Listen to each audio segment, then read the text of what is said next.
exquisito, depurado, litúrgico, que muchas veces nos conduce al mundo clásico y al lector no especializado nos lleva a buscar en diccionarios y a buscar información sobre esas historias que nos cuenta, que efectivamente nos lo dejas en una palabra y te quedas ahí, dice yo tengo que buscar aquí esto qué significa porque no me acuerdo, ¿no? Y de repente, lo comentamos también ayer, me acordé de los preceptos de los llamados novísimos, ese grupo poético que surge a finales de los 60, 70 y que, bueno, que quieren rescatar esas formas clásicas, latinas, esos versos largos, ese derramarse en palabras a veces esculpidas muy difíciles, poemas complicados, a diferencia de lo que vendrá después, ¿no? A continuación. Entonces, te pregunto si realmente te identificas con ese mundo o no, no sé, pero porque es que directamente cuando la primera vez empecé a leer me acordé de palabras de Luis Antonio de Villena, de ese gusto por el hexámetro, por ese gusto por los versos largos, por los versos grandes, por el mundo clásico, traerlo a ese mundo de los años 70 totalmente loco, ¿no? Sí, la verdad es que no es un referente directo en mí, sí que me siento identificado y, como dices, mucho más identificado que con la poesía que luego viene a continuación, de la que también hablamos ayer, la poesía de la experiencia, con la que no, ahí sí que no me siento muy identificado. La otra sentimentalidad. Exacto, la otra sentimentalidad.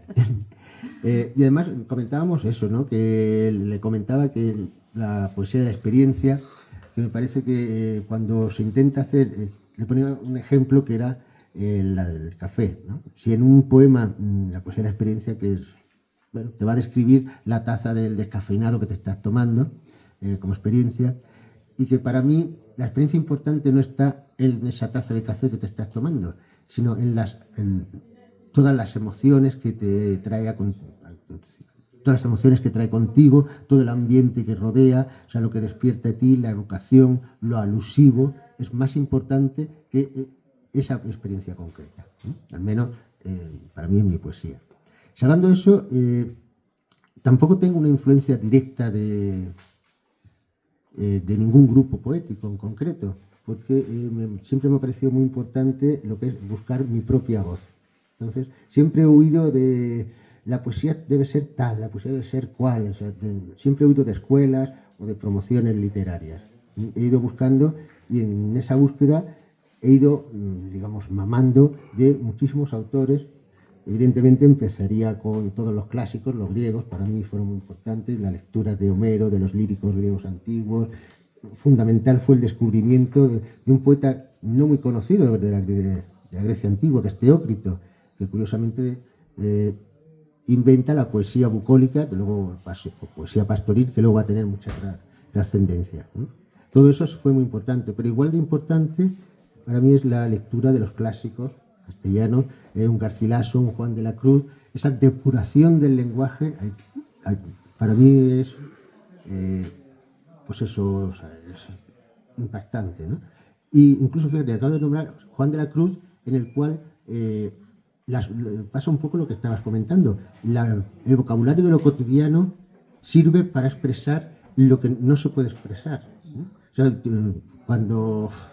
O sea, cuando Juan de la Cruz describe la noche del alma o describe ese encuentro del amado con la amada, las palabras en sí son palabras corrientes, pero están alambicadas de tal manera que lo que transmite no es lo que esas palabras corrientes transmiten en el habla cotidiana, sino que hacen alusión a estados anímicos tan indescifrables, tan innombrables, pero tan presentes en nosotros mismos, ¿no?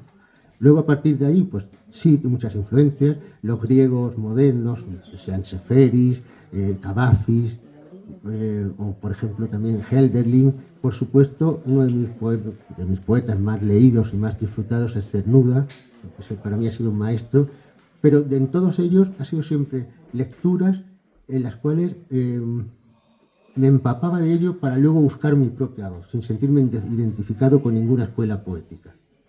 Siempre he rehuido lo que son los conciliábulos y las camarillas poéticas, en las cuales son mundos cerrados en los que me siento un poco más físico.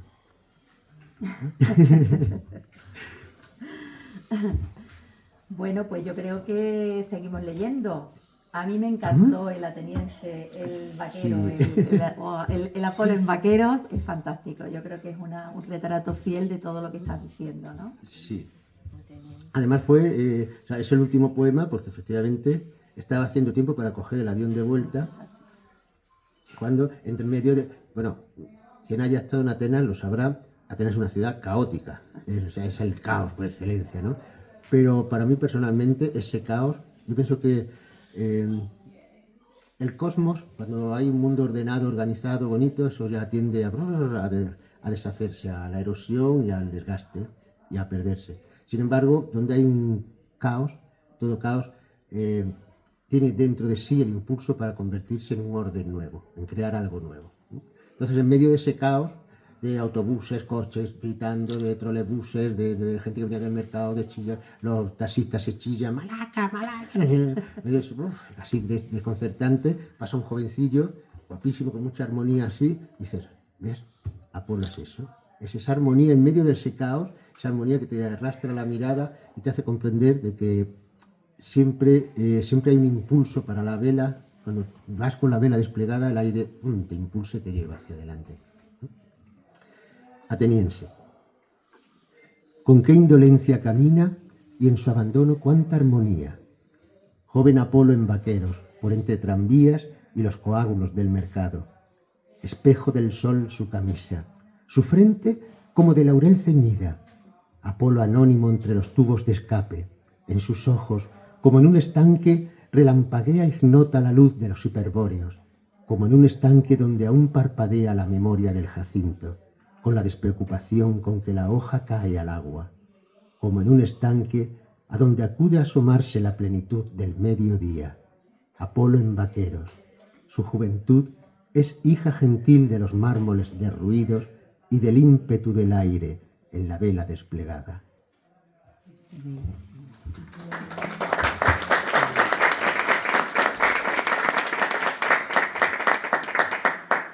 Y bueno, hasta aquí lo que era, falta tu último poema, Sí, que sí, sí. con el que tú quieres cerrar el poemario, este encuentro. Pero bueno, habíamos dicho de posibles preguntas, un coloquio, en fin, antes de ese último poema que me llamó la atención por el comentario. ¿Por qué ese? Porque pertenece a la primera parte. Sí, sí, sí. Y curiosamente insististe, dice, no quiero terminar con este, ¿no? Porque es el de la alegría, el del optimismo, el de la esperanza, Sí. el que tiene más luz. O lo leemos ahora o damos pie al coloquio, no sé, como alguna preguntita, alguna cosita. Sí, Te quería Pablo. decir una cosa. Venga, Pablo. Bueno, tanto a ti, Jesús, como a ella. Mira, en primer lugar, quería decirte, Jesús, que quiero darte las gracias, y si los demás también presentes me lo permiten, por tu exposición del libro, de abrirnos los ojos con la Grecia clásica, la Grecia desconocida que era la bizantina, y más adelante. Y luego, pues, la comparación que has hecho con la Grecia antigua y, por ejemplo, con los clásicos españoles del Renacimiento, de la época de los Habsburgo mayores, como San Juan de la Cruz o por el propio Garcilaso de la Vega. Muy bien, enhorabuena. Gracias, Pablo. Y luego también los poemas que has leído están muy bien porque explican a la perfección lo que es la Grecia antigua. El de Acrópolis, que está dividido en dos partes, como tú bien has dicho, u otros que has leído. Que mencionas algunos héroes o dioses de la mitología griega. Exacto. Hay mucha mitología en todos los versos. Sí, está muy mucha. interesante y sobre todo también lo que has dicho de Apolo en relación a Atenas, que dices que es bulliciosa, ruidosa, caótica, pero también es tranquila, porque Apolo, como sabemos todos, en la mitología griega es el dios de la salud, pero antes estaba con Troya, porque todos los que hemos visto la película Troya, sabemos que a Aquiles le dijeron, no le cortes la cabeza a Apolo porque morirás, y de un espacio limpio se la corta, y Sí. se hacen con su figura los griegos. Sí, sí, tienes razón. Bueno, y ahí es fundamental, pues vamos. Lo que pasa es que, Sigue, si no, es que es si un me, placer, ¿no? como me tiras un poquito con lo que me gusta a mí los griegos, dame una clase. ¿Eh? No, está muy bien lo que dice, además, precisamente ese gesto para mí la Ilíada es el libro fundacional de la cultura europea Por dos razones. Primero, porque Aquiles, como tú muy bien dices, sabe que si mata a Héctor está condenado a morir, por el destino lo ha condenado. Y sin embargo, para él, que anteriormente había dejado de luchar por cuestiones de honor propio y de amor propio y tal, sin embargo, no le va a importar morir, se no va a morir, por vengar la muerte del amigo. O sea, es la muerte de su amigo Patroclo lo que va a desencadenar la tragedia o la heroicidad en este caso. Y por otro lado, después de eso hay otra escena emocionantísima, que ahí es donde Homero nos da una lección de humanidad, que es cuando precisamente el padre de Príamo, el rey de Troya, se acerca por la noche de manera subrepticia, arriesgando su vida hasta la tienda de campaña de Aquiles, para rogarle y pedirle, humillándose completamente, el cuerpo de su hijo muerto. Y cómo Aquiles y él, dos enemigos enfrentados, cada uno del ejército distinto, descubren, se revelan como seres humanos, ambos abocados a la muerte, y encuentran la humanidad que hay dentro de ellos dos. En ese caso son enemigos, pero por encima de esa enemistad hay, una humanidad que los une a ambos. Esas lecciones de Grecia son eternas. ¿Vale? Y luego tengo un par de preguntas para ti, Jesús. Mira, Venga. la primera va sobre que has estado hablando en un momento sobre la crisis 2008 que hubo en Grecia, que tuvo un impacto muy especial. Y has mencionado una ciudad, pero no has dicho el nombre. ¿Qué ciudad es esa? Atenas. Atenas. Yo viajé a Atenas en ese momento. No en ese momento, pero unos años después, creo que fue en el 2015 o 2016, cuando ya había pasado todo el efecto de la crisis. Sí. Y luego, cuando has leído un poema en la segunda parte, has mencionado la palabra homónima, si no recuerdo mal. Homónima. Creo. No, homonia. Homonia. Y me gustaría saber qué significa. Homonia. Homonia no significa nada, es una plaza que se aparece en el poema este de Acrópolis. Es una plaza de Atenas, muy, muy importante. Las dos plazas más importantes en la Atenas contemporánea son Sintagma. Si alguien siguió lo del 15M y todo aquellos movimientos, igual que aquí en Madrid se reunían en la Puerta del Sol, allí en Grecia simultáneamente se reunían en Sintagma, digamos la plaza más institucional. Y Omonia es la otra plaza importante, está en el otro extremo del centro de Atenas, y allí es donde se acumula, allí está el mercado central, pero allí también se acumula toda la inmigración, la gente como con lo más peligroso, lo más popular. De ahí el mencionarlo desde lo alto de la Acrópolis, ver Omonia en un intento un poco también de acercar lo que es la Grecia contemporánea, que es esa que se mueve en Omonia en torno al mercado, a la inmigración, al ajetreo de la vida cotidiana, visto desde la altura de la Acrópolis que te remite a la Grecia antigua. Es como tender un puente entre la Grecia antigua y la Grecia moderna. Exactamente. Muchas gracias. ¿Vale? Nada. Y a ti quería darte las gracias por el tema de que